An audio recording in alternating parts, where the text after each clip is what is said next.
This is the silent killer of Bikini Bottom's wealth, deflation. What exactly is deflation? After a crazy economic bubble, everyone suddenly finds they have no money in their pockets. Mr. Krabs, to keep his business going, makes a decision that seems beneficial to all residents, cutting prices. A Krabby Patty, originally $50, drops to $40, then to $20.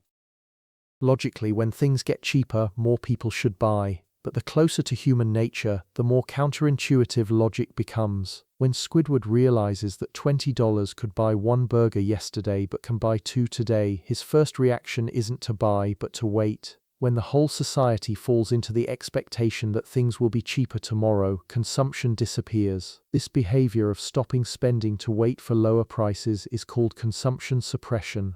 Prices are falling, but there's one thing that never falls: debt. Back when Patrick Starr bought the Pineapple House at the peak of housing prices, he borrowed $1 million from the bank, agreeing to pay back $5,000 a month. Back then, Patrick could pay his mortgage by selling 500 burgers, but now that burgers have dropped to $5, he has to sell 1,000 to pay back the money. Prices have fallen by half, meaning Patrick's labor value has shrunk by half, but the amount he owes the bank remains unchanged. In this process, money becomes more and more valuable, while people's hard work becomes cheaper and cheaper. This is the cruelest part of deflation. It makes debt expand invisibly, leaving borrowers with no way to get back on their feet.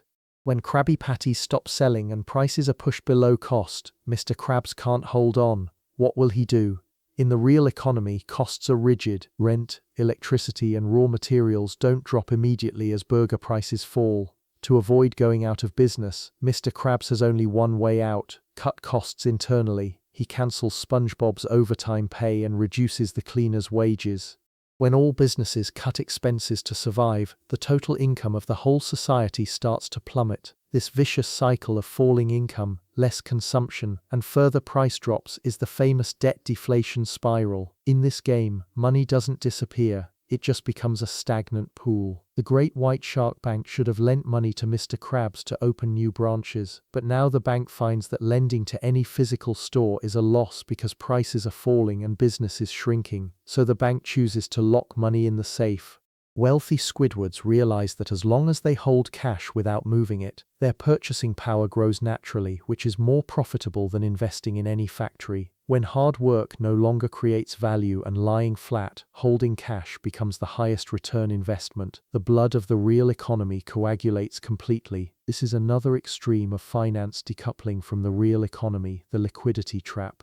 In this economic depression, who profits? The answer is the tiny minority who held a lot of cash before deflation started and had no debt. They quietly watch Patrick lose his house, SpongeBob lose his job, and Mr. Krabs' factory close down. When prices hit rock bottom and everyone is desperately selling assets, they use their now extremely valuable cash to swoop in and buy high-quality assets at 20% or 30% of their original value.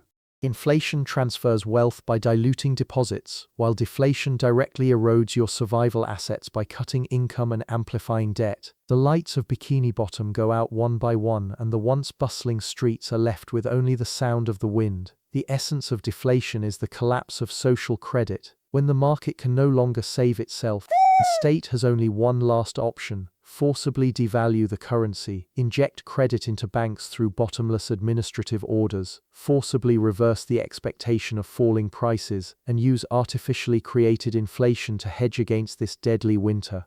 Is this ultimate gamble of borrowing to pay debt going to bring new life to Bikini Bottom, or is it accumulating gunpowder for a bigger collapse next time?